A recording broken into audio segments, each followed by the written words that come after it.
तो हाल ही में मैंने कुछ 3 ग्रहों के कंजंक्शंस कवर करे हैं और इस वीडियो में हम एक और कंजंक्शन की बात करेंगे। तो इस वीडियो में नॉर्मली हम डिस्कस कर रहे हैं सूर्य, बृहस्पति और चंद्रमा का कंजंक्शन अगर आपको अपने चार्ट में देखने को मिले किसी भी भाव में, तो ये कंजंक्शन आपको कैसे प्रभावित कर सकता है, कौन-कौन से आपको रिजल्ट रहेंगे इस कंजंक्शन के।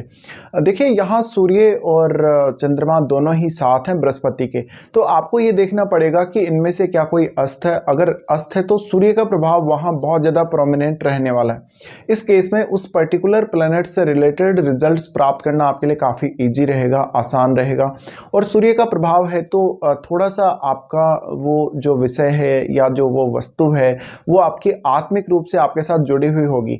इस केस में इस बात की बहुत प्रबल संभावना है कि जातक को उनके माता पिता ने काफ़ी अच्छा केयर प्रोवाइड करा है और आप एक बहुत ही अच्छी संतान है अपने माता पिता के लिए। इवन आप अपने माता पिता के लिए बहुत लकी संतान साबित हो सकते हैं इस कंजंक्शन की वजह से। डिपेंड करता है ये कंजंक्शन आपके कौन से भाव में बन रहा है और कौन से साइन में बन रहा है।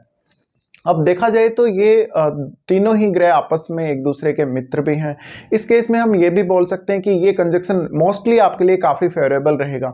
अब बृहस्पति यहाँ नॉलेज को रिप्रेजेंट करते हैं और विजडम को भी रिप्रेजेंट करते हैं, तो इस केस में ज़्यादा से ज़्यादा इस बात की पॉसिबिलिटी है कि आप लाइफ में हमेशा विजडम और नॉलेज गेन करने के लिए आगे बढ़ेंगे और आपको मेनली नॉलेज गेन करने पर ही सबसे ज़्यादा फोकस भी करना चाहिए। आपको अपनी एजुकेशन पर फोकस सबसे ज़्यादा करना चाहिए। इसके साथ साथ व्यावहारिक नॉलेज भी आपको उतना ही अच्छा होना चाहिए, क्योंकि देखिए इसी वजह से वास्तव में आपको जो नेम फेम मिलेगा या जो एप्रिसिएशन मिलेगा उसके चांसेस बनेंगे। अदरवाइज यहाँ आपको काफ़ी ईगो प्रॉब्लम्स भी कभी कभी आ सकती हैं और इवन कुछ हद तक अपने माता पिता के साथ थोड़े बहुत डिस्प्यूट होने की भी संभावना बनती है, क्योंकि सूर्य यहाँ आपको वो ईगो प्रोवाइड करते हैं और बृहस्पति भी थोड़ा सा आपको ईगो जरूर यहाँ प्रोवाइड करेंगे। बट ऐसा जातक शुरुआत से ही काफ़ी होनहार रहा हो सकता है। अब चंद्रमा बृहस्पति के साथ आने की वजह से आपका इमेजिनेशन स्किल भी बहुत कमाल का होगा। तो जब आप कोई बात सीखेंगे, कोई विषय का अध्ययन करेंगे, आप उसको बहुत आसानी से सीख पाएंगे और आप उस पर्टिकुलर विषय से संबंधित अपने विचार भी बहुत जल्दी व्यक्त कर पाएंगे, चाहे तो आप लिखित रूप में व्यक्त कर रहे हैं चाहे बोल के व्यक्त कर रहे हैं। अब ये कंजंक्शन आपके जिस भी भाव में बन रहा है उस भाव से जो संबंधित रिजल्ट हैं पर्टिकुलर उनको आप देखिए। उस भाव से संबंधित एजुकेशन या उस भाव से संबंधित जो आपका नॉलेज है वो काफ़ी ज़्यादा इन्हेंस होगा, क्योंकि सूर्य है, वैसे भी सूर्य बहुत ही ब्राइटनेस दे देता है यहाँ पर चंद्रमा और बृहस्पति को, और साथ ही बृहस्पति खुद भी ड्यूअल प्लैनेट, तो बृहस्पति में ड्यूअलिटी होने की वजह से इस बात के चांसेस भी अधिक हैं कि आप एक साथ किसी एक क्षेत्र की तुलना में 2 क्षेत्रों में काम करने में बहुत ही ज़्यादा सक्षम हो सकते हैं। इवन आप अपने नॉलेज को दूसरों के साथ शेयर करना हमेशा पसंद करेंगे, भले ही आप किसी भी फॉर्म में शेयर कर रहे हैं, चाहे तो आप वर्बल रूप से कर रहे हैं चाहे आप रिटर्न रूप में कर रहे हैं, किसी भी प्रकार से। बट ऐसा जब तक मेनली उसका एक माइंड को प्यास रहेगी हमेशा ज्ञान की या ज़्यादा से ज़्यादा इंफॉर्मेशन की, और उसमें से भी वो और गहराई तक जाएगा।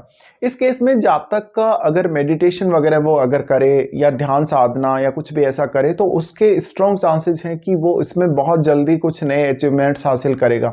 इस प्रकार के जातक वास्तव में स्ट्रांगली स्पिरिचुअल हो सकते हैं। डिपेंड करता है ये कंजंक्शन क्या आपके पंचम भाव में बन रहा है, क्या आपके अष्टम में या 12वें में बन रहा है, और क्या इन्हीं जो 3 ग्रह कंजंक्शन में हैं इनमें से किसी का संबंध आपके 8वें या 12वें भाव से है क्या। तो ये देखना आपके लिए काफ़ी ज़रूरी है। फिर आपको ये देखना पड़ेगा कि जो साइन जिसमें ये कंजंक्शन आपके बन रहा है उस राशि का जो स्वामी है उसके संबंध इन तीनों के साथ कैसे हैं। देखिए यहाँ आपकी जो आत्मा है, क्योंकि सूर्य आत्मा को रिप्रेजेंट करते हैं और बृहस्पति आपके नॉलेज और विजडम को रिप्रेजेंट करते हैं। साथ ही साथ चंद्रमा आपकी मानसिक स्थिति, आपकी मन स्थिति को रिप्रेजेंट करते हैं, आपकी इमेजिनेशन को रिप्रेजेंट करते हैं। तो ऐसा जातक अगर थोड़ा सा भी कुछ सीख ले, थोड़ा सा भी अगर ज्ञान प्राप्त कर ले, वो उस ज्ञान के माध्यम से और ज़्यादा नॉलेज गेन करने की तरफ देख सकता है, क्योंकि उसके पास इतने सारे आइडियाज़ डेवलप हो जाएंगे मन में चंद्रमा साथ होने की वजह से, और वो अपनी इमेजिनेशन स्किल्स को भी और ज़्यादा अच्छे से बढ़ा सकेगा इस कंजंक्शन की वजह से। तो आपकी खुद की जो क्वालिटीज़ हैं, आपके खुद के जो गुण हैं इस कंजंक्शन की वजह से काफ़ी ज़्यादा इन्हेंस होते हैं, और इन्हेंस होने की वजह से आपको लाइफ में और आगे बढ़ने में हमेशा मदद मिलती है।